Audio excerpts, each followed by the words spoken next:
Hello दोस्तों, आज का यह वीडियो महान सम्राट अशोक के ऊपर दूसरा पार्ट है। इससे पहले वाले पार्ट में हम लोगों ने महान सम्राट अशोक के जीवन से रिलेटेड कुछ टॉपिक के बारे में पढ़ा था, जैसे कि महान सम्राट अशोक का फैमिली बैकग्राउंड, महान सम्राट अशोक सिंहासन पर कब बैठा, महान सम्राट अशोक का राजतिलक कब हुआ और कलिंग विजय। उस पार्ट का लिंक आपको डिस्क्रिप्शन बॉक्स में मिल जाएगा। और आज के इस वीडियो में महान सम्राट अशोक के जो लेख प्राप्त हुए हैं, जैसे कि शिलालेख, स्तंभ लेख और गुहा लेख, इसके बारे में हम लोग पढ़ेंगे। वैसे तो महान सम्राट अशोक का ताम्रपत्र भी बहुत सारी संख्या में प्राप्त हुआ है, लेकिन उसके बारे में हम लोग नेक्स्ट वीडियो में पढ़ेंगे। तो चलिए देखते हैं आज का वीडियो। देखिए, सम्राट अशोक का जो लेख प्राप्त हुआ है वह 3 प्रकार से प्राप्त हुआ है। पहला है शिलालेख, जो कि पत्थरों पर लिखा जाता है, और यह भी 2 प्रकार से प्राप्त हुए हैं, एक वृहद और दूसरा लघु। फिर दूसरा प्राप्त हुआ है स्तंभ लेख, यह भी पत्थरों पर लिखा जाता है। स्तंभ का अर्थ होता है खंभा, जो पत्थर के खंभे पर लिखा गया लेख को स्तंभ लेख कहा गया है। और यह भी 2 प्रकार से प्राप्त हुआ है, एक वृहद और दूसरा लघु। और तीसरा है गुहा लेख। देखिए, गुफाओं के अंदर पत्थरों पर लिखा गया लेख को गुहा लेख कहा गया है, और इनकी संख्या भी बहुत सारा है। तो चलिए देखते हैं सबसे पहले शिलालेख। देखिए, जो शिलालेख प्राप्त हुआ है यह 2 प्रकार से प्राप्त हुआ है, वृहद और लघु। वृहद शिलालेख 8 स्थान से 14 वृहद शिलालेख प्राप्त हुए हैं। सम्राट अशोक के 8 स्थान से 14 वृहद शिलालेख प्राप्त हुए हैं। और लघु शिलालेख 14 स्थान से 14 लघु शिलालेख प्राप्त हुए हैं। उसके बाद देखते हैं स्तंभ लेख, ये भी 2 प्रकार से प्राप्त हुआ है, एक वृहद और दूसरा लघु। सबसे पहले वृहद देखते हैं, 6 स्थान से 7 वृहद स्तंभ लेख प्राप्त हुए हैं। और लघु 3 स्थान से 3 लघु स्तंभ लेख प्राप्त हुए हैं। तो इस प्रकार से सम्राट अशोक के लेख प्राप्त हुए हैं।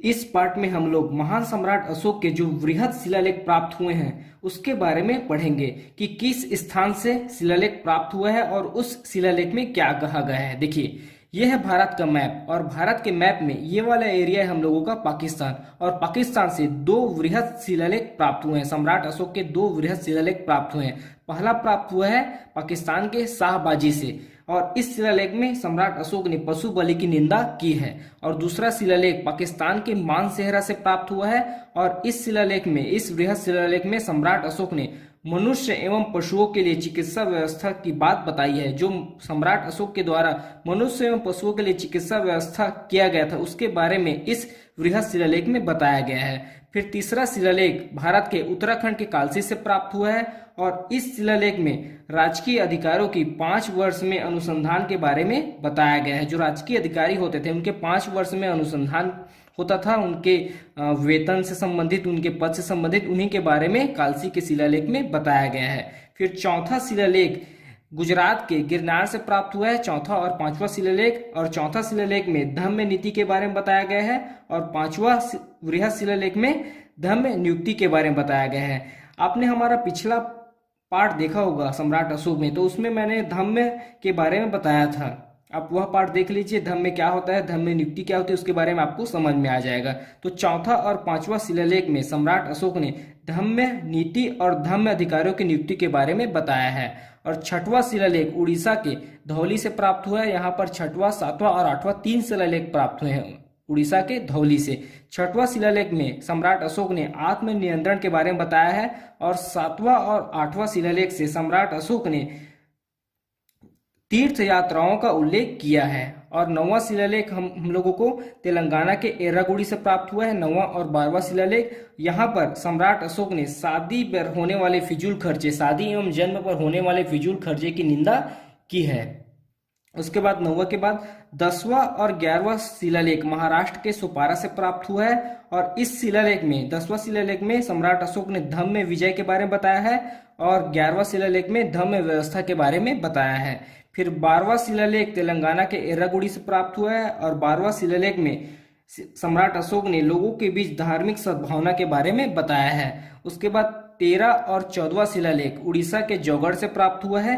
13 शिलालेख में सम्राट अशोक के हृदय परिवर्तन और कलिंग विजय के बारे में बताया गया है। सम्राट अशोक ने 261 बीसी में लड़ा था कलिंग युद्ध, और इसमें सम्राट अशोक विजयी हुए थे, लेकिन उसमें जन धन की हानि और बहुत सारे लोगों की मृत्यु को देखकर उनका हृदय परिवर्तन हो गया था, जिसके कारण 260 बीसी में, 1 वर्ष बाद 260 बीसी में शस्त्र को त्याग कर सम्राट अशोक बौद्ध धर्म को अपनाते हैं। इसके बारे में बताया गया है। सम्राट अशोक का हृदय परिवर्तन और कलिंग विजय के बारे में 13वां शिलालेख में। और 14 शिलालेख भी यहीं से प्राप्त हुआ है, जौगढ़ से, उड़ीसा के।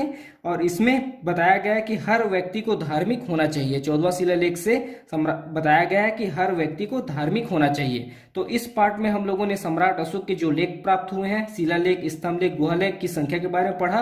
और जो सम्राट अशोक के वृहद शिलालेख प्राप्त हुए हैं 8 स्थान से 14 की संख्या में। देखिए 8 स्थान से प्राप्त हुआ है, एर्रागुड़ी, जौगढ़, धौली, सोपारा, गिरनार, और पाकिस्तान के 2 स्थान से शाहबाजी, मानसेहरा और कालसी। ये 8 स्थान से 14 शिलालेख प्राप्त हुए हैं, इन्हीं के बारे में पढ़ा था। आपसे एक रिक्वेस्ट है, अगर अभी तक आपने हमारे चैनल हिंदी वॉइस को सब्सक्राइब नहीं किया है तो प्लीज चैनल को सब्सक्राइब करें, बेल नोटिफिकेशन को ऑन करें और वीडियो को लाइक शेयर जरूर करें। धन्यवाद। फिर नेक्स्ट पार्ट में मिलते हैं।